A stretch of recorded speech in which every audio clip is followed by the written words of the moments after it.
बाद हमने अपने ट्विटर हैंडल पर आपको जानकारी दी, और उस जानकारी में हमने अपडेट दिया था अमेरिकी दूतावास की तरफ से दी गई जानकारी का, जिसमें दूतावास ने अपने कर्मचारियों को कहा था कि आप बम शेल्टर के अंदर चले जाएं। हमने ये जानकारी कल रात को ही अपने ट्विटर हैंडल पर दे दी थी। अंकित कुमार अवस्थी के नाम से हमारा अकाउंट है, वहां पर जानकारी हमने आपको रात को 8:25 पर दे दी थी कि किसी भी समय इजराइल के ऊपर बम धमाका हो सकता है, ईरान की तैयारियां शुरू हो चुकी हैं। 8:25 को यह जानकारी दी और उसके बाद ये तस्वीरें निकल कर आना शुरू हो चुकी हैं। साथियों, रात के समय ही कहा जा रहा है कि भारतीय समय अनुसार रात 9 बजे ईरान ने इजराइल पर बम दागने शुरू कर दिए थे, जिनकी तस्वीरें आप कुछ इस प्रकार से देख रहे हैं।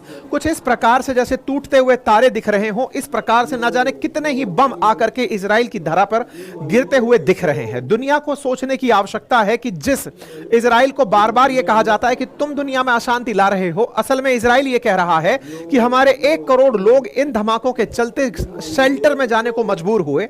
इसका जवाब कौन देगा? यूएन से इजराइल खुद सवाल पूछ रहा है कि दुनिया को शांति का पाठ पढ़ाने वाले एंटोनियो गुटेरस, अब तुम कहां हो? हमारे ऊपर जब हमले होते हैं तब तुम कहां रहते हो? ऐसे में ये तस्वीरें जो आ रही हैं दुनिया भर से, इन तस्वीरों पर इजराइल ने अपने लेवल पर जानकारी देते हुए कहा कि 181 मिसाइलें आई हैं, 10 मिलियन लोगों को बॉम्ब से बचने के लिए शेल्टर में शरण लेनी पड़ी है। ये तस्वीरें दिखा रही हैं कि ये सारे की सारे बॉम्ब इजराइल की जमीन पर भी पहुंचने का प्रयास किया, उनमें से कुछ कामयाब भी हुए। ये बम जब कामयाब हुए हैं, दैट मींस आयरन डोम कहीं ना कहीं फेल भी मारा है।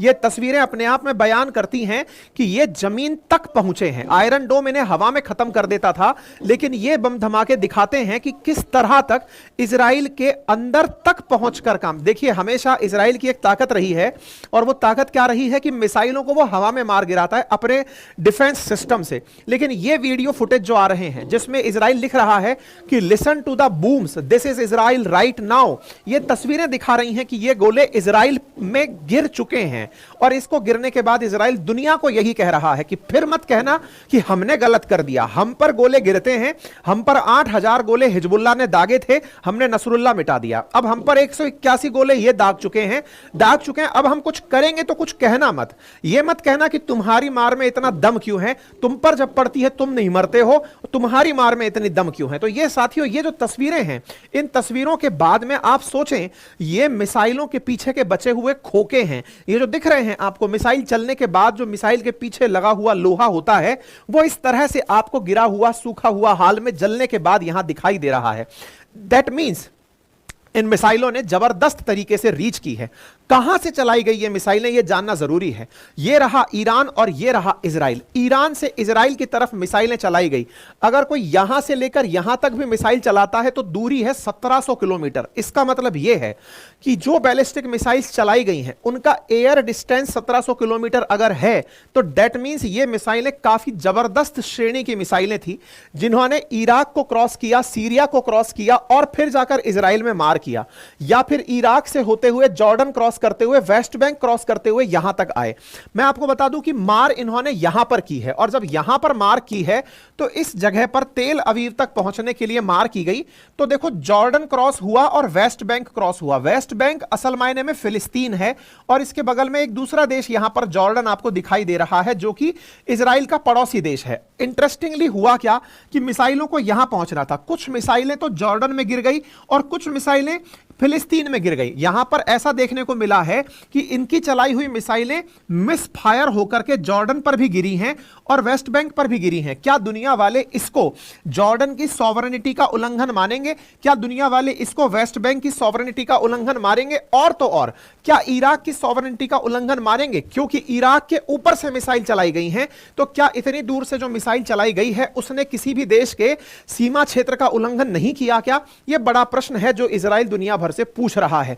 आप यहां पर तस्वीरें देख सकते हैं कि मिसाइल को इस्फहान करके एक स्थान है जो कि तेहरान के दक्षिण में पड़ता है, यहां से चलाया गया था। और इजराइल का कहना है कि हमने अधिकांश मिसाइल जो हमारी पॉपुलेशन पर छोड़ी जा रही थी उन्हें अपने आयरन डोम से खत्म कर दिया है, लेकिन जिन जगहों पर मिसाइल जमीन पर आती गिरी हैं उसके लिए हमने आयरन डोम लगा भी नहीं रखा था। खाली जमीन पर आकर गिर रही है तो कोई लोड है नहीं। ऐसे में इन्होंने अपने टारगेट्स को मिस कर दिया है। आप यहां पर तस्वीरें देख रहे हैं, यह तस्वीर दिखाई दे रही है पैलेस्टाइन की एक सिटी है जेनिन, उस जेनिन में गिरी हुई मिसाइल की। अगेन बड़ा सवाल है, ईरान की चली हुई मिसाइल अगर पैलेस्टाइन के अंदर गिरी है, पैलेस्टाइन बोले तो वेस्ट बैंक के अंदर अगर गिरी है, तो ईरान से बड़ा सवाल यह है कि क्या आपने उनकी सॉवरेनिटी का उल्लंघन नहीं किया, जिसके उल्लंघन को लेकर आप दुनिया भर से सवाल पूछते हो कि इजराइल ने सीरिया में गोली चला दी, इजराइल ने लेबनान में गोली चला दी, उनकी संप्रभुता का उल्लंघन हो रहा है, क्या आपने बिना पूछे इन विचारों को नहीं मार दिया? ठीक इसी प्रकार से यहां पर एक तस्वीर आपको दिख रही है जॉर्डन की, जॉर्डन के अंदर एक मिसाइल यहां पर गिरी हुई दिख रही है। इसका मतलब इनके मिसाइल टारगेट को हिट करने की जगह रास्ते में ही अटक गई हैं।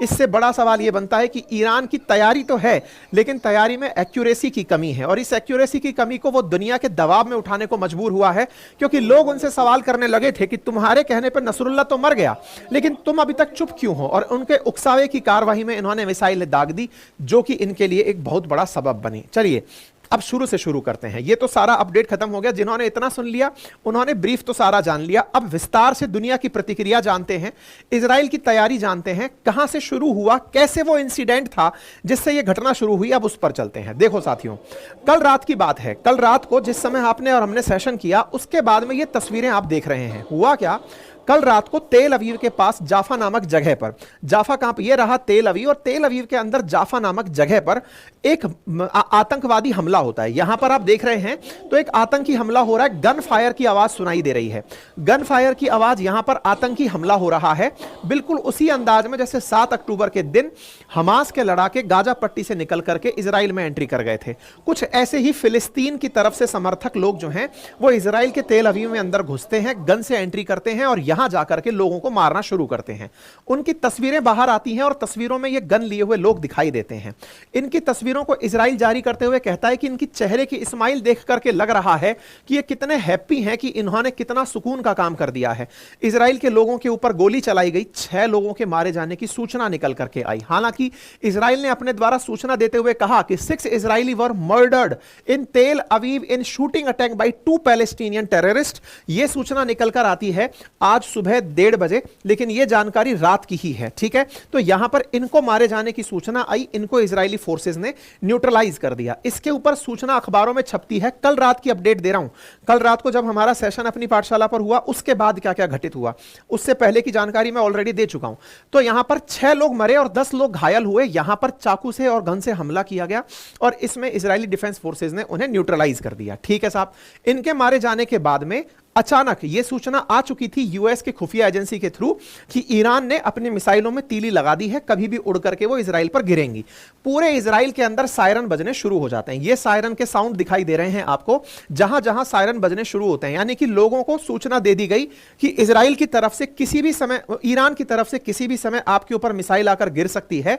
और उस मिसाइल की सूचना के बाद यहां पर पूरी तरह से आपको यहां पर आते हुए धमाके और उनकी सायरन की आवाजें दिखाई दे रही हैं। और ऐसे में इनके तुरंत बाद यहां पर मिसाइलें आना शुरू हो जाती हैं। टूटते तारे से दिखने वाली ये मिसाइलें आ रही थी और तोड़ रही थी दुनिया की शांति को, तोड़ रही थी बापू के उस सपने को जिन्होंने शांति के लिए स्थापित किया था। मेरे प्यारे साथियों, यहां पर ईरान की तरफ से दागी गई ये मिसाइलें ओल्ड सिटी जेरूशलम की तरफ आती हुई साफ साफ दिखाई दे रही हैं। कहा जा रहा था इनका टारगेट यह था कि ये किसी पर भी गिरे, चाहे जूस पर गिरे, चाहे मुस्लिम पर गिरे, चाहे क्रिश्चियन पर, क्योंकि तीनों तरह के लोग इजराइल में रहते हैं।